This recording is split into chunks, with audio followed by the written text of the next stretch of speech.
So thank you for giving me the podium here.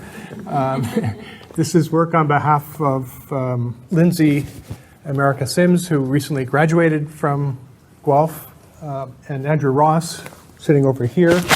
I encourage you to think of the hard questions for Andrew. And this is work drawing from a bigger agenda, as Ian mentioned, but in particular John Cranfield in food, agricultural, and resource economics here has contributed much of the work from which this is coming in some sense. This will be largely quantitative. Think of it as the view from 35,000 feet. So we're looking for systematic patterns, big things, without necessarily understanding them very well. And in fact, I would say to understand them, in the end, we will need exactly the kind of studies that we've heard all day today. This is what's going to allow us to understand bigger patterns. My job in part is to ensure that we don't get misled by false patterns, by seeing something in the data that in fact might be misleading us. This is an attempt to say something about how BMI changed, so body mass index, a measure of obesity, before 1950, the first half of the 20th century.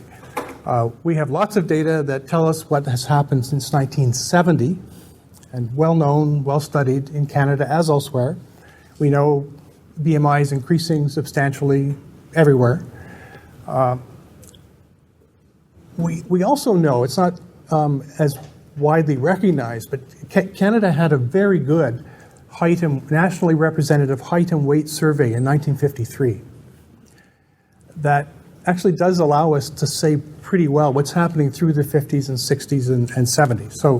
So essentially the second half of the 20th century is very well documented at a kind of macro level. And of course, the story is one of increasing obesity.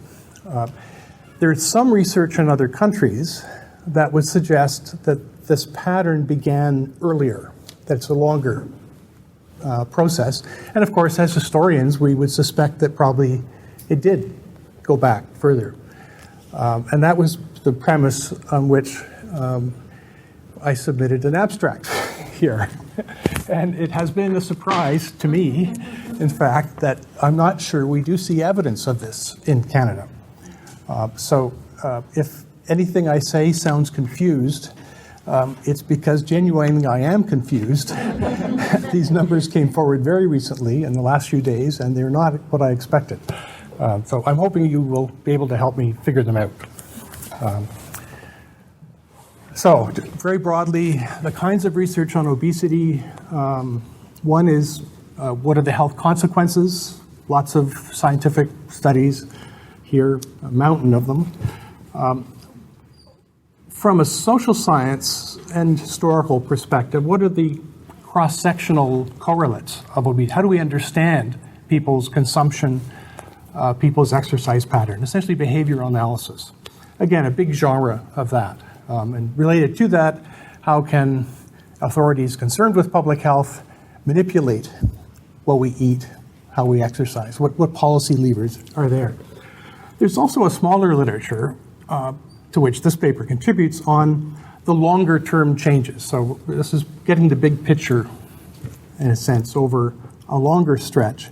It may not say very much about policy. It may not help us fix health tomorrow. But it is useful, and indeed, as historians, we do want to know this.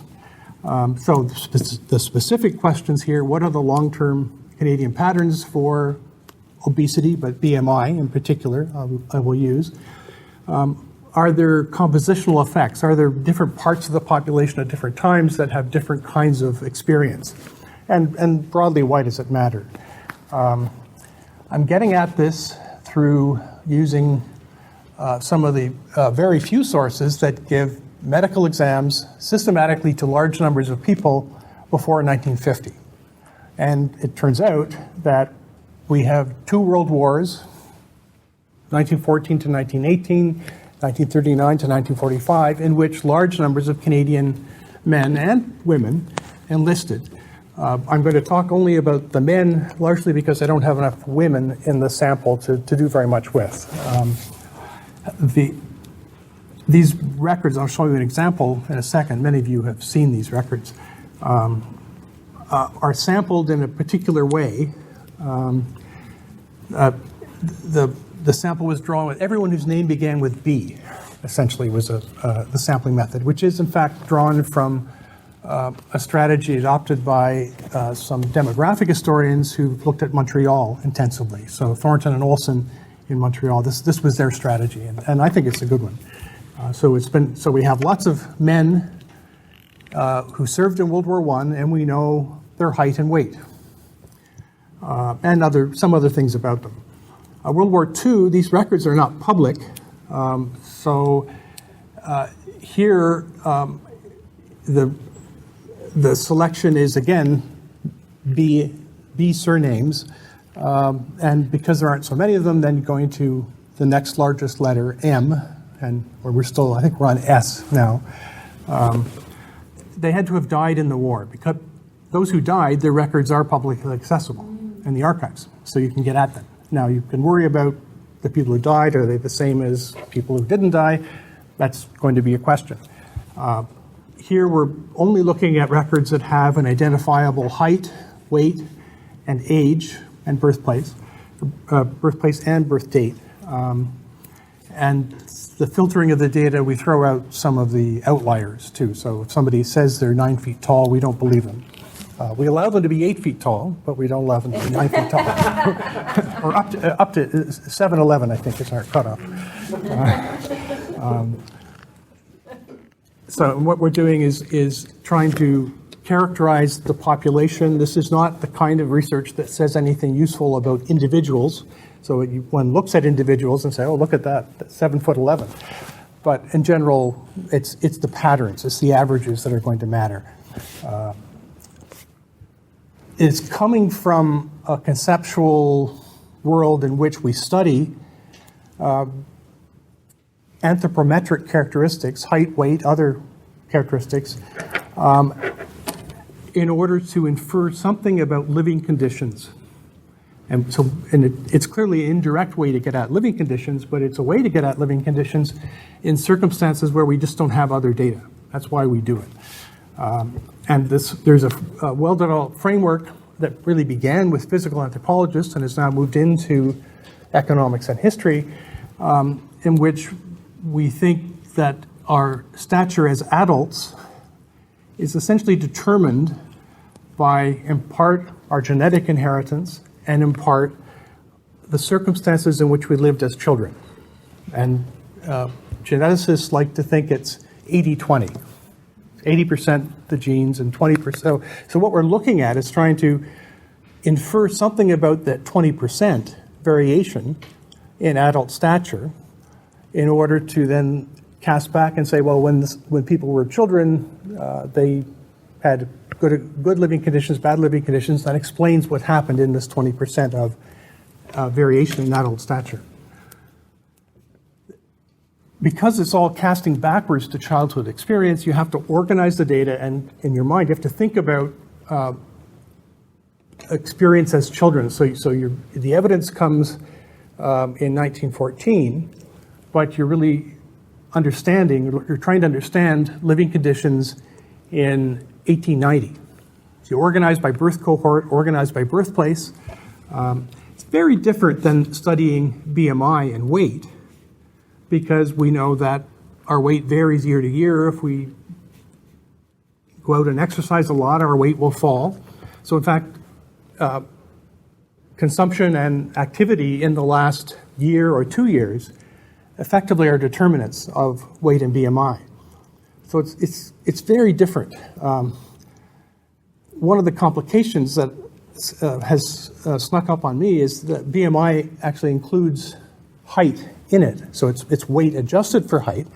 So in fact, you have to think about both of these kinds of frameworks, both what we call period effects, so what people were doing in 1912 and 1913 before they got measured in 1914, that will tell you about their weight, but their height, that's what happened when they were growing up in 1890. So you need both of those to be there. So that's the kind of methodological framework here. There are, of course, big questions here about what we can say beyond the particular records we're looking at. Can we infer from this sample to the Canadian population? And at this point, I would not try to do that. We're looking at men who served in these two wars and trying to say something about them, and we will try to think about who actually served in the war, and there'll be some of that kind of logic, but in the end, that's a big topic, and we're not there yet in terms of understanding this. This is a First World War enlistment paper, front and back. Some of you will have seen them. This one, in fact, is a good one because on the back, if you can't see, you can move forward here. I'll be using lots of slides here. In fact, weight is not given here on this enlistment form. So it's one of the ironies. These enlistment forms have been scanned. They're all online at the archives. Very helpful. But if you want weight for 5/6 of the records, you must go to Ottawa and look at the paper files. So that's been done, in fact. This in fact, is a student at the Ontario Agricultural College, born in Eastern Ontario. Exactly what he was doing at the age of 26 here at OAC and at the outbreak of war, we don't know that. This is a World War II form, and these, of course, must be seen in Ottawa in the archives. You're pulling personnel files, and they're big, thick, dusty things. Some of them have mold on them, and so we don't report on the ones with mold. And as in the World War I records, in order to get some of the medical detail, you have to go to other documents in the file. But these files are pretty rich, and you do find other documents. So this is a World War II. So anyone interested in hearing or vision disabilities, these are great sources here. They're documenting teeth, eyes, hearing, and so on. So one question is, who is in these samples? And are they comparable? If we're going to compare the enlistment in the two wars, are they comparable? And the simple way to start is by just looking at the age composition, and this revealed a surprise right away, that there were a lot more 18 to 20-year-olds in World War II than in World War I, which maybe other people know this. I had no idea. It is possible, of course, that the younger ones were the ones who died early in the war. There could be selection like this. We don't know. It's also apparent that there is a greater enlistment by older guys in World War I. And I think it's worth having the general context here that World War I was a pretty enthusiastic enlistment in most parts of Canada, and there were lots of people who just really wanted to go out and serve their king, as it was then. There's considerable enthusiasm, and including being older. So you might think that the married guy, 40 years old, would not be first in line to enlist, but in fact, some of them were. Birthplace composition here is also interesting. Unlike Canada is quite unique in the British Empire, actually. So this kind of research I'm doing in Australia, New Zealand, South Africa, and Britain as well. Nearly half the army was born outside Canada. Not entirely surprising that it would be a big proportion. The very major wave of immigration between 1895 and 1913 brought a lot of young men to Canada. And that wave of immigration was less family-based and more young men than earlier waves of immigration. And so that's not surprising, but that it's quite so many from the rest of the world is surprising to me. Of course, many of these immigrants are from Britain. This is a war in which enlisting in the Canadian Army it's almost like enlisting in the British Army. Not quite. Some people did transfer once they were shipped to England. The proportion is lower in World War II. The proportions within Canada, again, partly partly they reflect obvious demographic changes, and that's so the rise of the Western provinces. If you think of these cohorts, these are people born in World War I, born in the 1880s and 1890s. There weren't that many guys out there. By the 1920s, 19-teens and 20s, there were lots of people out there. So we would expect to see a rise in the Manitoba share, a rise in the Alberta and Saskatchewan share, et cetera. This is not surprising. It is a little bit unexpected, again, to me, that the Quebec share falls so much. And that is part of why I'm going to end up saying that some of the Quebec elements of this, one should be careful about. It may be that enlistment in Quebec in World War II was on a slightly different basis than in World War I. I'm sure we'll come back to that. So the evidence on stature is kind of what we expect here from other sources. The blue and green lines are World War I enlistment, purple and red are World War II. The Canadian ones are blue and red. We see declining stature in the World War I cohorts, rising in World War II cohorts, exactly as we would expect. That we know that stature in general in Canada was not increasing in the 19th century. People weren't getting taller over the decades, but they were in the 20th century, and the turning point is almost 1900, ironically. I mean, it needn't have been, but it is roughly so. So here's the evidence for BMI. And here's the surprise, that the World War II line is under the World War I line, consistently. It's just not at all what I expected. So the more will have to be said about this. So the first observations here, the stature stuff is pretty much what we'd expect. John Cranfield and I have published on this before.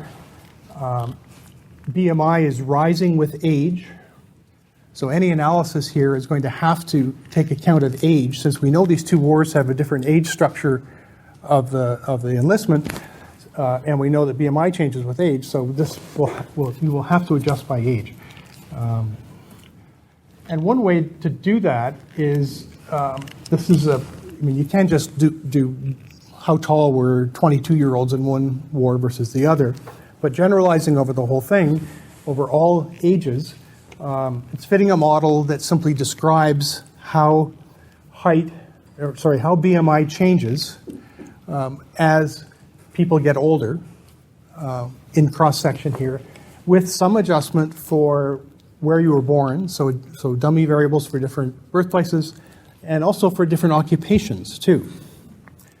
And finally, just a simple dummy variable for World War I. And the fact that that's a positive number is saying that people on average had 0.2 to 0.3 points higher BMI in World War I, generalizing across the population and adjusting for age, as is important to do. The adjustments for birthplace matter a lot. Every birthplace is statistically significantly different. Surprisingly to me, the adjustments for occupation are not significant. And that may be that we just haven't organized them properly yet. Doing it by region, again, reveals interesting differences where we do see a negative now. BMI is slightly lower in World War I in Quebec. So World War I to World War II, there is a rise in BMI. The rest of them, it's falling. In fact, in the Atlantic region and the West, it's falling by a lot. So how do we understand that? I think for Quebec, one needs to take a deep breath and worry about the enlistment. Is it the same slice of the population between the two wars? It could be. We don't have, it's not uncomfortable to think of the Atlantic region and the West as having a decline in BMI. If you think of the Great Depression, which hit particularly hard in Western Canada, you think of Atlantic Canada, which the Depression did not hit hard, but that's only because the 1920s were already very bad. So these are the parts of the country that probably people were in straitened circumstance more commonly. So this is the same evidence that I just showed you, but with a nice lime green. So in order to get at this, in the end, I think it's important to look at what's underlying the BMI, because it is this combination of weight and height, and I keep coming back to that as something to think about here. So what I'm doing is showing you average stature by region. This is not adjusted by age here across the country. And what we're seeing, the fact that the blue lines are all taller than the red lines, that's saying that people are getting taller in the 20th century. And in fact, a lot taller. This is a very fast rate of growth of stature, especially fast in Quebec. Of course, the Quebec population, the Quebec-born population is the shortest in Canada by a considerable margin. And part of what's happening here is that they're catching up. There's some tendency towards convergence. Now we're going to do weight. So this is the other element that goes into BMI. It's in the numerator now. And it's sort of the same pattern for some parts of this process, but not exactly. Most of the blue lines are taller than the yellow lines, but not all of them, in fact. The weight of an average soldier from Atlantic Canada diminished a little bit, stayed the same more or less. The weight of a soldier born in Alberta and Saskatchewan decreased even more. So that means, combined with that rising stature, the fact that weight is staying the same or declining a little bit in those regions, that's why we get the big decline in BMI. So the interaction of the two is part of what's going on here. We do see a big rise in weight in Quebec and the modest change in Ontario. So if you take Ontario here, compare that to the height change, you don't want to compare just the absolute values here, because in the BMI expression, there's a nonlinear relationship, so it's not straightforward. But you can see that height is increasing faster than weight. And that's, in the end, why BMI is declining. So what do we think this all means? We think that the levels of BMI here are all pretty low, in the range of 21, 22 for all of these groups. And there's no sign of a rise from World War I to World War II. Maybe an exception in Quebec, and there may be other subcomponents of the population that are exceptional, but we do our best adjustments, best to date, for age and occupation and birthplace. It doesn't change the picture. We are concerned about the representativity of the soldiers, of the evidence itself. Clearly, the Great Depression matters in this. I think it's a mistake to put too much weight on that, though. There was a very serious recession in 1913, just before World War I as well.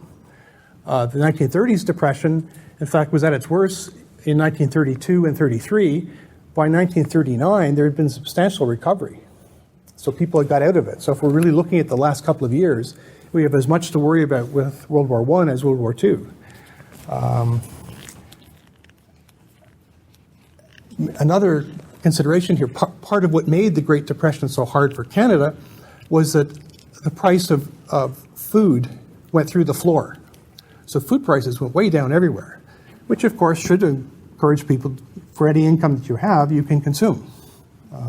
So the Great Depression may matter. It may matter more in Atlantic Canada and in the West, but how important?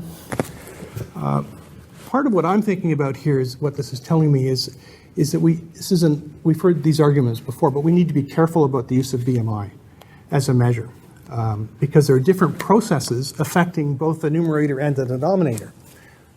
A big part of the explanation for the rise in stature, almost certainly, is the various improvements in public health that we hear about in Quebec and elsewhere, pasteurization of milk, etc. I mean, all these kinds of things are allowing stature to become much greater in the population, even though people might be consuming the same things.